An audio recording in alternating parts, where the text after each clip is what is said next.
What's up everybody, welcome back to the channel and welcome back to the Build Your Own House series. Today's gonna be a quick video, but it's an important video. We mentioned it in the prior one, which is creating a punch list when your framers are wrapped up, making sure everything's good and finding the little things that we've got to tweak before they are gone. So we check door openings for all of our interior doors to make sure the rough openings are correct for the doors that are going in there. The height of a door rough opening should be a minimum of 2 inches bigger than a door. So if you're doing an 8-foot door, you want to have at least 98 inches to the bottom of the header. 99 is fine, so 2 to 3 inches. And then you want to make sure the width is good, have 2 extra inches of width. So if you have a 36-inch wide door, you want to have a 38-inch door opening. So it's super easy at this stage to go through and check all of those and just make sure they're good. Check any cased openings that you have, right? And a cased opening is just a door opening that has been framed and you're gonna wrap with drywall. Your opening should be within an inch of what the finished needs to be because, right, you have a 1/2 inch of drywall on each side, bringing down to an inch total. And then you wanna check some other things. So if you're gonna have something that pokes down below the ceiling like these triple LVLs, you wanna make sure they are dead level because it is something you will see. And you'll see we have bright pink spray paint. So we use spray paint with notes, so we create a checklist all the way down, all the things we find, and we mark them in pink in the house so they stand out, and it makes it easier for everybody.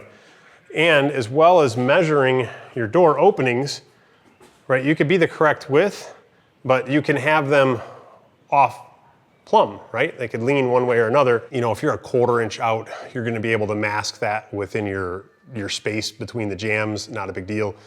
You start getting into a 1/2 inch, it's gonna be a problem. And if they're cased openings, you really want them to be on the money because you're just gonna wrap that in drywall, and if they're out of plumb, then it's gonna show through. You're not gonna have any way to fix it.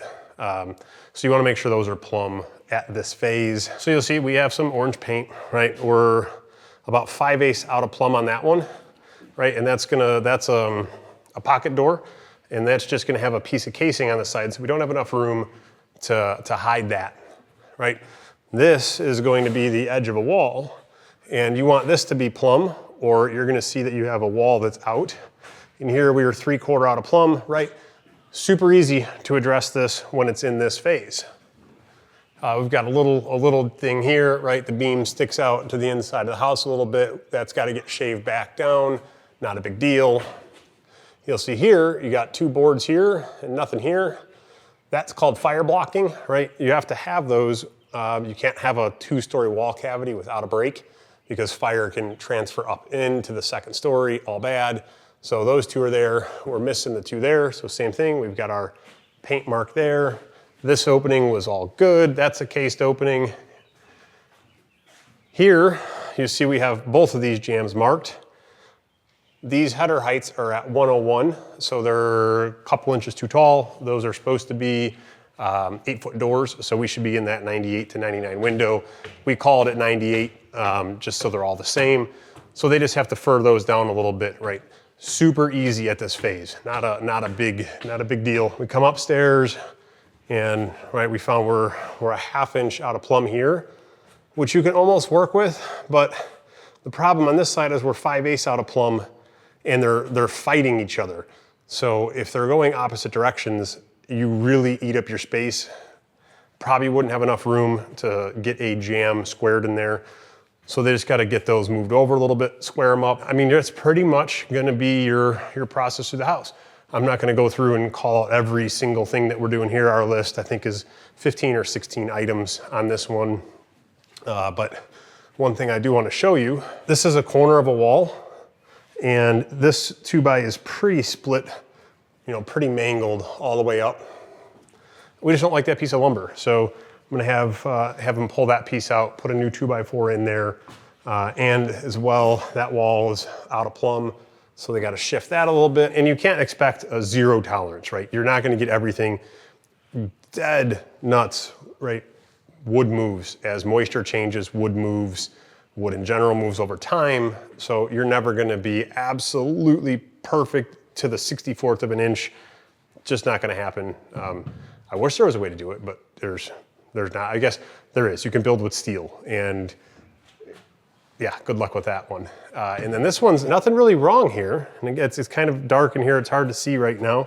But we need, this is a 2x6 backer right now. We actually need it to be a 2x4 backer so we can get insulation in behind this. So we'll have them pop that out, put a 2x4 in there, super easy.